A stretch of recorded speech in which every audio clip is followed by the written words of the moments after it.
Ever since the release of Star Wars The Rise of Skywalker's teaser trailer just over 4 months ago over at Star Wars Celebration, it left a lot of fans very excited and eager for the upcoming footage of this movie, also known as Trailer 2, that is currently being put together by Disney, Lucasfilm, JJ, Chris Terrio, and crew, in order to give the fans a better sense of the overall tone of this movie. This is Mike Zero. Make sure to subscribe if you're new to the channel for future Star Wars content. So what's really exciting about Episode 9 is that not only are we now only 120 something days away from the official release, but we are now just days away from the official release of course, the upcoming footage that will be presented over at D23 to give us a better idea of exactly where J.J. Abrams is taking the fans for the very end of the sequel trilogy and the entire end of the Skywalker saga.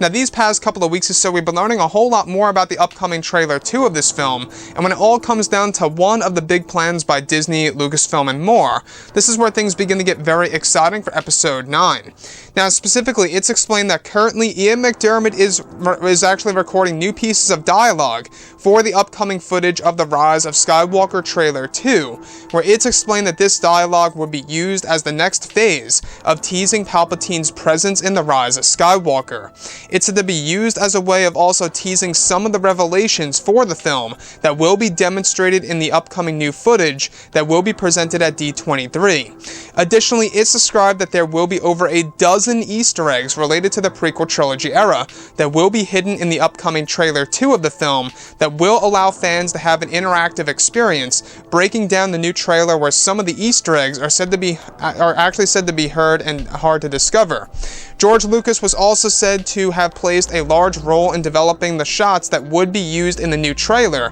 that would best market the film until its release this December, where the voices of Obi-Wan, Anakin, and even Yoda will be placed over the shots of Rey, Kylo Ren, and even new shots of a young version of Luke Skywalker after the events of Return of the Jedi. The new trailer is also said to contain a revised track of the Imperial March, where new sound recordings of Darth Vader's breathing will be heard in the mix. The next footage is actually best described to be very dark and gritty, with a hint of lightheartedness toward the middle of the actual trailer. So let's go over a couple of parts about this. Now, we do know that Episode 9 is a very important film, not just to Disney and Lucasfilm, but also to the Star Wars community. There's no denying that Episode 9 really does indeed determine the future of the Star Wars franchise, and where it's all going to stand once this movie hits theaters come this December. Now, like I've always said before in the past, we do know that the marketing team that's associated with Disney and, of course, Lucasfilm, they're really trying their very best in order to make this the best presentation over at D23 possible, to really excite the fans and to really make them look forward to what's coming this December, this holiday season, if you will, for The Rise of Skywalker. Now, with that being said, the fact that Ian McDiarmid, as of right now, is currently recording pieces of dialogue for the upcoming footage of Episode 9 really excites me. It tells us that they're really trying to let us know that Palpatine is not a mere cameo in this movie, and that he is a major character, a major player in the plot of Episode 9 to really make us view the past 8 Star Wars films in a different light.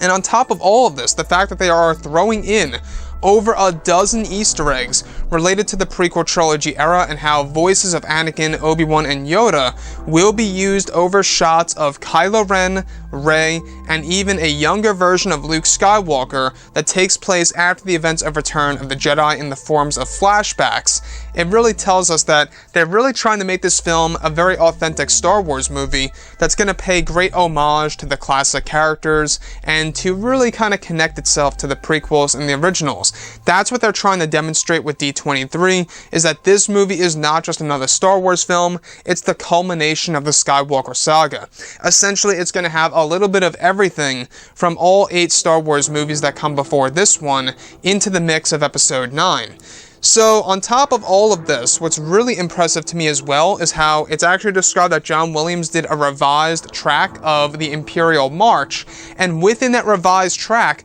for the upcoming footage, it said that we're going to hear new sound recordings of Darth Vader's breathing, giving us a little bit of a tease that he's going to be a figurative ghost in this film, as well as how he's going to be used in the flash fights, and as well as the hybrid force ghost, you name it. So this movie does have a lot of potential. Like I've always said before in the past, it really does have a chance of marking itself down as the best of the sequel trilogy. It really does. You know, because if you think about it this way, with The Last Jedi backlash that, you know, it received and how it had such a massive effect on, you know, the future of the Star Wars franchise, and how they essentially really just canceled over 10 years worth of Star Wars films. This movie is very important, and they really have to get it right, especially with the marketing of this film. In case you guys did not know, they skipped over the Entertainment Weekly special, so it all rests on D23 right now for this movie. Anyways, guys, drop a comment below. Let me know what you think about all of this in the comments, and if you guys did enjoy the content for today,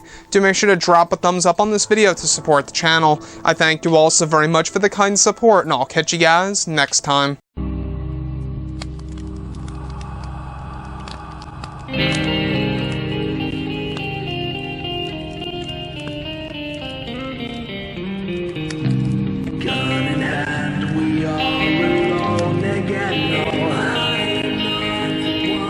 From night to moon, we hear them moans again.